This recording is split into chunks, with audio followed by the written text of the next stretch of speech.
Et coucou! Bon, aujourd'hui il fait vraiment un temps bien pourri. Et vu qu'il fait un temps vraiment pourri, bah, pas de VTT, pas de trail. Ça fait 4 heures que je suis dans le camion et je me suis dit que j'allais profiter de prendre un petit peu l'air pour qu'on cause un peu. Maintenant, ça va faire un petit peu près un mois que je vis dans mon van. Je sais que vous m'avez posé pas mal de questions si vous me suivez sur Insta, vous suivez un petit peu mon quotidien. Et j'ai eu beaucoup de questions, donc je me suis dit que c'était le bon moment pour vous expliquer un petit peu ce qui se passe, pourquoi je suis dans mon van et surtout comment ça se passe après un mois en van. Parce que de passer d'une grande maison qui faisait à peu près 120 mètres carrés à un van qui en fait beaucoup moins, forcément il y a un retour. Donc ça fait à peu près un mois que je suis dans mon van. Les premières semaines en fait je vivais à moitié dans mon van et à moitié chez moi. Sauf que c'était compliqué parce que j'avais du mal à gérer en fait de vivre dans deux habitations différentes. J'avais toujours ou mes affaires d'un côté ou mes affaires de l'autre.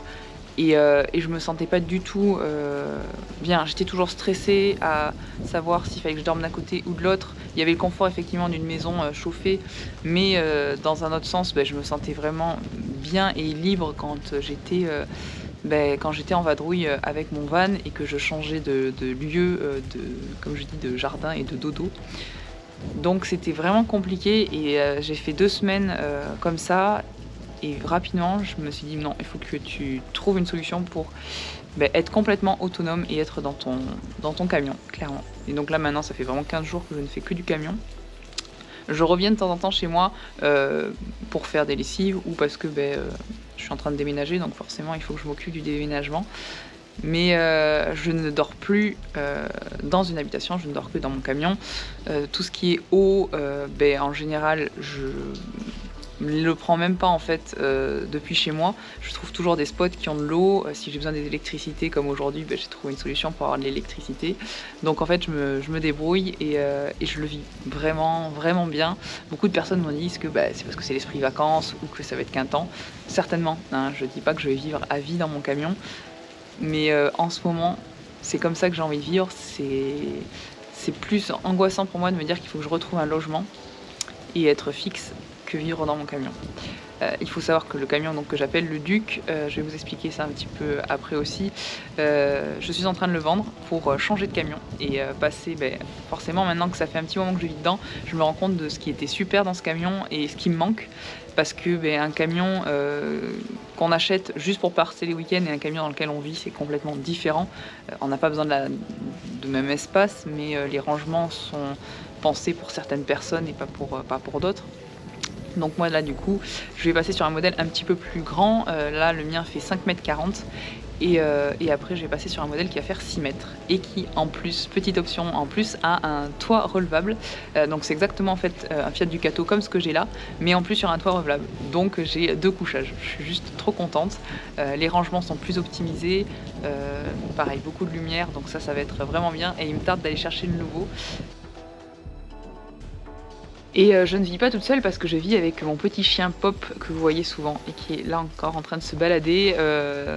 Au début j'avais vraiment peur parce que forcément il a l'habitude d'être dans une maison, d'être dans un jardin, de beaucoup se balader.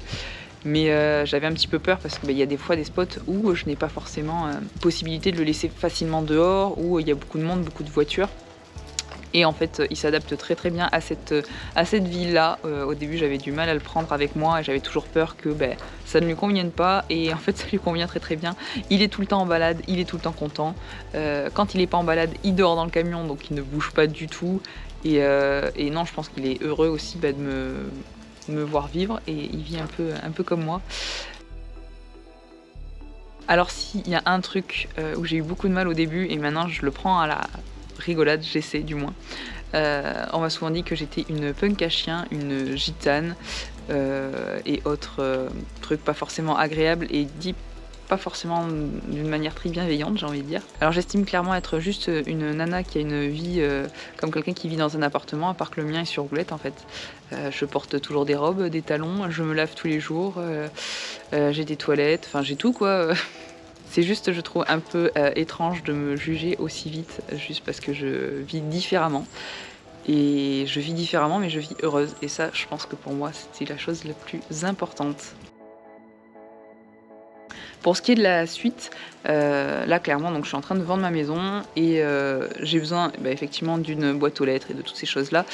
Dans mon camion je peux pas avoir, enfin je me débrouille en fait pour avoir, que les affaires de saison dont je vais me servir. Donc je pense, après pouvoir prendre, plutôt un bâtiment, dans lequel je vais faire du stockage, donc où je pourrais avoir, toutes mes affaires d'été ou toutes mes affaires d'hiver, avoir une boîte aux lettres et toutes ces choses-là. Parce qu'il faut savoir que je travaille quand même. Il faut savoir que j'ai beau avoir un logement de nomade, je n'ai pas de travail 100% nomade pour le moment. Si vous me suivez depuis un moment, vous savez donc que j'ai une partie de mon activité personnelle où je fais du coaching nutritionnel. En général, je fais ça en ligne. Par contre, j'ai aussi quelques heures à Decathlon. Donc là, dans ces cas-là, je dois faire du présentiel. Donc c'est pour ça d'ailleurs que je suis toujours vraiment à côté, de Bergerac pour le moment. On m'a pas mal demandé comment je faisais avec le confinement du coup. Mais de toute façon j'ai mon boulot qui est à Bergerac, donc je ne suis jamais loin, je ne pars pas très loin. Donc pendant le confinement, je reste tout simplement ici. Et tout à l'heure, je vous parlais aussi de l'eau et de l'électricité. Je pense que vous connaissez certainement l'application Part for Night. C'est vraiment une application top que j'utilise très souvent pour connaître les spots, soit pour savoir s'il y a de l'eau, de l'électricité. Et en fait, je pense que j'ai maintenant l'esprit complètement greffé sur il y a de l'eau, il y a de l'électricité, et c'est vrai que je passe mon temps à regarder s'il y a un point d'eau, si j'ai la possibilité de me brancher, parce que là j'ai un petit problème en fait sur les batteries. Toujours la même chose, j'espère que sur l'autre fourgon ça sera pas ça, de pouvoir me brancher facilement et pouvoir faire charger mon ordinateur et tout ça. Mais de toute façon voilà, là je fais pas les modifications sur ce fourgon là parce que je le change, mais sur l'autre fourgon je sais déjà comment trouver mais sur l'autre fourgon, il y aura la possibilité de charger mon ordinateur sans souci. J'ai trouvé les solutions adéquates, donc ça je suis plutôt contente. Mais en fait, sincèrement, de vivre comme ça, c'est pas comme si on est en vacances effectivement, et quand tu fais juste ça 7 jours, tu te rends pas trop compte, tu dois tout le temps peut-être être en panique de trouver de l'eau, l'électricité, ou sinon tu fais ça vraiment à l'arrache. Moi pour le coup maintenant c'est une habitude, il y a des points en plus que je connais très bien si j'ai vraiment besoin d'eau, et il y a toujours une solution, et je dis... Enfin, comme je dis, en fait, au pire, j'irai chez quelqu'un demander si j'ai vraiment un souci. Je pense qu'au bout de 10 personnes, il y en a forcément une qui va me dire oui, qui va avoir pitié de moi. Mais non, je me sens pas du tout. Je suis plus du tout inquiète comme au début pour trouver eau et électricité, parce que en fait, de toute façon, pour l'électricité, j'ai mes panneaux solaires s'il faut. Donc non. En fait, le tout, c'est de vivre tranquillement, je pense. Pour ce qui va être du budget, ça je peux pas encore vous en parler, j'ai commencé depuis quelques jours justement à lister ce que me coûte ma vie en van, en sachant que en fait ce qui coûte de toute façon le plus cher c'est clairement le carburant. Après ça il faut manger, eau, électricité ça ne coûte rien, pour le moment en tout cas ça me coûte rien, ça m'a coûté je crois une fois une nuitée mais c'est tout. Mais non, ça je vous en parlerai un peu plus tard, quand j'aurai vraiment un retour sur plusieurs semaines dessus. Comme ça, enfin pas vous donner un budget dérisoire. Pour l'instant, sincèrement, je ne sais absolument pas combien me coûte ma vie en van. Donc voilà, je ferai mes petits calculs et je vous referai une vidéo un peu plus tard pour vous en parler.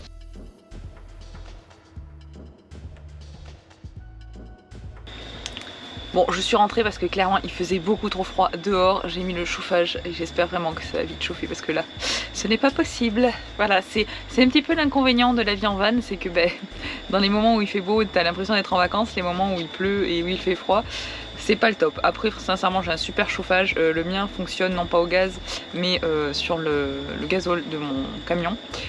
Juste quand j'avais eu mes problèmes électriques, je n'avais plus la possibilité de faire fonctionner le chauffage, donc j'ai eu des moments qui ont été un petit peu rudes, et dont un matin où quand je me suis levée et que je me suis mis à respirer, à parler, vous savez il y avait la vapeur que ça faisait, enfin voilà, je pense que vous voyez ce que c'est quand il fait beaucoup trop froid.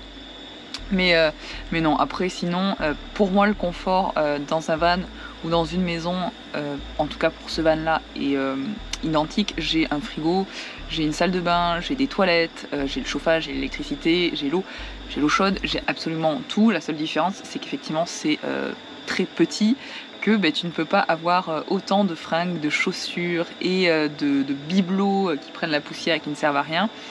Il faut vivre minimaliste. Mais moi c'est pas quelque chose qui me dérange, et après je l'avais déjà dit dans une de mes premières vidéos, pour moi, ce mode de vie nomade, c'est pas quelque chose qui est étranger pour moi.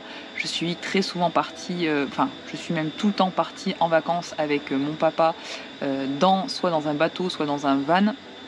Donc pour moi, vivre avec le minimum ne me dérange pas et je suis habituée. Je pense après clairement, si on n'est pas habitué à ça, si on aime le gros confort, parce que pour moi c'est très confortable et c'est très luxueux mon van, mais si on aime le confort plus avec effectivement le canapé, la télé, l'espace, la buanderie, enfin toutes ces choses là, oui effectivement la vie en van n'est pas faite pour vous.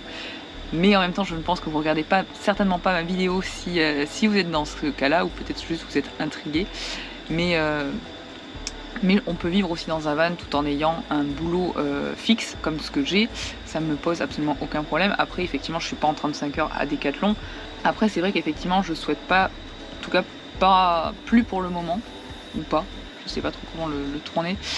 Je n'ai pas envie d'avoir une maison, je n'ai pas envie d'avoir un appartement, je n'ai pas envie d'avoir un endroit fixe dans lequel je dois rentrer tous les soirs. Même si j'avais, effectivement, je pourrais avoir un appartement et à côté m'évader le week-end, mais c'est pas ce que j'ai envie. On dira que c'est mon côté excessif qui veut ça, et je suis effectivement ou tout blanc ou tout noir, peut-être, mais pour le moment c'est comme ça que je le vis bien, c'est comme ça que je suis heureuse, et moi c'est ce qui compte en fait. C'est juste d'être heureuse. Et ouais. Ben ouais, je vis dans dans mon petit fourgon et je suis tellement épanouie de cette vie-là. Je suis heureuse des fois juste être heureuse en fait de trouver de l'eau. Juste être heureuse de trouver un point où je peux me fixer et faire charger mon ordinateur tranquille. Je suis heureuse d'ouvrir mes volets et de voir le soleil se lever. Voilà, je peux pas l'expliquer. Il y en a qui sont faites pour cette vie-là, d'autres non. Moi, je sais que je suis faite pour cette vie-là. Je l'ai longtemps repoussée, je l'ai longtemps reculée. On a essayé plusieurs fois de me mettre dans cette petite boîte qui est, on va dire la norme. Ouais, clairement la norme. Je n'y arrive pas. Je n'arrive pas à être dans cette boîte-là. Donc voilà. Je me laisse le droit en fait d'être différente, de vouloir vivre différemment, même si ça choque pas mal de personnes, même si ça dérange aussi beaucoup de personnes, même si on me traite de gitane, de punk à chien et toutes ces choses-là, soit, ok, pas de problème. Moi c'est comme ça que je le vis bien, je sais au final ce que je suis, je sais au final comment je vis, et pour vivre depuis maintenant plusieurs semaines dedans, si je ne dis pas que je vis dans un camion, ça ne se voit pas, ça ne se sait pas. J'ai juste la chance en fait de changer très régulièrement de jardin et de vivre bien et de vivre heureuse quoi. Et ça je trouve ça juste top. Et sinon j'étais quand même censée répondre aux questions que vous m'aviez posées sur Insta. Je m'éparpille comme d'habitude. Qu'est-ce que j'avais comme question? Coucou, pourquoi t'es-tu mise à vivre dans ton van? Si ce n'est pas trop indiscret. Non, c'est pas du tout indiscret. Pourquoi je me suis mise à vivre dans mon van? Mais comme je vous le disais, parce que ça me rend heureuse. Ça fait très longtemps que je voulais le faire et on va dire que j'ai plus ou moins l'opportunité étant donné que je vends ma maison. Donc c'était le bon moment pour me lancer là-dedans, que juste avant de vendre ma maison, j'ai eu ce camion et clairement j'en avais besoin, j'en avais envie, et juste ne pas partir que le week-end ou que les vacances. J'avais vraiment besoin de vivre comme ça parce que j'estime qu'on peut tout à fait vivre une vie normale et vivre dans un camion, parce que je pense que les gens qui vivent à Paris dans des 3 mètres carrés, dans des chambres de bonne, sont à mon avis beaucoup moins, mais alors beaucoup moins, bien lotis que moi. Mais vraiment, hein, je pense que moi je suis plutôt très très chanceuse d'avoir autant d'espace. Autre question, comment tu fais pour travailler? Comme je vous le disais, je travaille donc à moitié en ligne avec les coachings nutritionnels. Donc là, dans ces cas-là, il n'y a aucun problème. Seule chose, c'est que j'ai de la connexion internet et ça, je l'ai avec mon portable, donc c'est pas un souci. Surtout qu'en général, mes visios sont directement depuis WhatsApp, donc directement depuis mon portable. Et après, sinon, j'ai mon 15 heures à Decathlon et mon 15 heures à Decathlon, juste je prends une petite papate et alors je ne dors pas sur le parking de Decathlon, non quand même, hein, je trouve des spots un petit peu plus sympas, mais quoi que si vraiment en cas de nécessité, je pourrais directement dormir devant le boulot, mais je trouve pas ça top. Ensuite, est-ce que tu as un frigo? Oui, tout à fait. D'ailleurs, j'ai un super frigo juste là, qui doit être normalement bien rempli parce que je ne manque jamais. de ouf. Ne vous inquiétez pas, hein, vous pouvez venir dans le van, prendre l'apéro ou quoi que ce soit. Enfin l'apéro, il n'y aura pas les bières, je suis désolée. Mais par contre, vous n'allez pas mourir de faim. Le placard qui est juste au-dessus de moi est rempli de bouffe, le frigo est rempli de bouffe. Ne jamais manquer. Autre question, qu'est-ce que j'ai qu'est-ce qu'il en est du confinement? Comme je vous disais, de toute façon en fait je ne pars absolument pas loin de chez moi vu que j'ai un travail fixe, que Decathlon ferme ses portes plus ou moins, vu que nous on travaille quand même en interne et qu'on peut aller à l'accueil et toutes ces choses là, donc, et que le cycle est ouvert, donc en fait je travaille normalement, donc il n'y a pas de souci de ce côté là, donc voilà pourquoi j'ai pas besoin de partir loin. Mais par contre c'est vraiment très agréable parce qu'à 10 km autour de chez moi il y a des spots magnifiques, donc moi j'ai juste l'impression de pas du tout être confinée en fait, voilà. Désolée. Tu y vis à temps plein ou en alternance? Non, comme je disais, j'ai commencé en alternance, mais c'était beaucoup trop compliqué pour moi. Ça me stressait énormément, mais vraiment énormément, d'être dans 2 endroits différents, ne pas savoir si j'allais dormir là en van. Oui, mais alors du coup c'est plus. En fait, au final c'était plus simple ou d'être que d'un côté ou que d'être de l'autre, mais entre les deux c'était pas gérable du tout. Je préfère juste rentrer tant que la maison n'est pas vendue, faire une machine, remplir en eau si j'ai pas pu le faire avant.